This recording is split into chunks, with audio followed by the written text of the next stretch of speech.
आपल्या देहात किती टक्के पाणी आहे?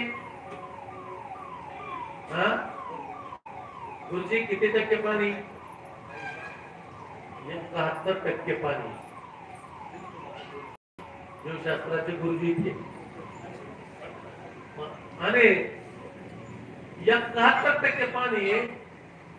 मग आपला देह मथुरा आहे का नाही? देहच मथुरा बनवायचा आहे. आणि आपल्या वाणीवर गोडवा ठेवून मधुरा बनायचे. मधुर वाणी पाहिजे माणसं.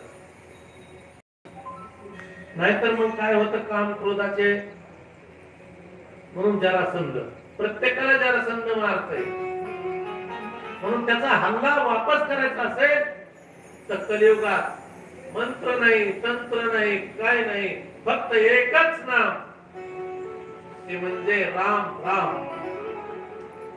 भगवान शंकरांनी 2च अक्षर घेतले. सगळे म्हणजे तुम्हाला फक्त राम. राम म्हणताची राम होय. बस. म्हणून सकाळी तुळशीला पूजा करावा. विष्णू सहस्त्रनाम म्हणावं. विष्णू सहस्त्रनाम जर सकाळी म्हटलं ना घरात, त्याच्या कुठल्याही कामाला जा, यश अपयशी ठरत नाही म्हणून. आणि 5 वाजता हरिपाठ म्हणावा. ज्ञानेश्वर महाराजांनी आपल्याला दिला. दिसायला लहान आहे पण फार मोठा हरिपाठ आहे. ज्याने वेदाचं ज्ञान त्याच्यामध्ये आहे. का बरं तुळशीला पूजा करायला सांगितले? जर ती तुळशी 5 वर्षे आपल्या दारात असेल, तुळशीचं झाड, लक्षात घ्या माता मौलींनो, आणि ते 5 वर्षानंतर जर वाळलं तर त्याचे लाकड 5-5 कांडे लांब तुकडे, 5 तुकडे करायचे. आणि ती 5 तुकडे आपल्या घराच्या मधून बांधा किंवा बाहेरून बांधा दाराच्या. त्या घरात कसलंही विघ्न येणार नाही. करून पहा. एवढी तुळशी मध्ये शक्ती आहे. असे अनेक उपाय सांगता येतील पण आता वेळ नाही आपला.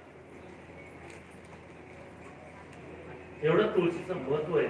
म्हणून जेवढी मोठी माळ असते तुळशीची ती पुरातन असते, म्हणजे लाकडं मोठे असते. म्हणून साधू माळ घालायला लागत नाही. भक्ती पूर्ण झाली मोठ्या माळेची. आज लाज वाटते माळ घालायची काही लोकांना. घातली तरी ती बारीक घालते. हे मोठीची मोठी तुळशीची माळ घाला. तुळशी माळ गळा गोपीचंद टिळा, येतो कळवळा वैष्णवाचा. देवाला आपली माळ येते, हृदयातून कळवळा येतो. द्वारका म्हणजे ब्रह्मविद्या. श्रीकृष्ण ब्रह्मविद्येचा आश्रय घेतलाय. मथुरा रूपी मानव काय सोडून ब्रह्मविद्येचा आश्रय भगवंताला घ्यावा लागलाय. पण आपण किती लहान आहे. म्हणून जरासंधाचा त्रास म्हणजे जन्म मरणाचा त्रास आहे. म्हणून या त्रासातून सुटायचं आपल्याला आणि भगवंताची सेवा. तुझसे अर्जी प्रभु जी हमारी है, दे दे रिहाई जन्म मरण से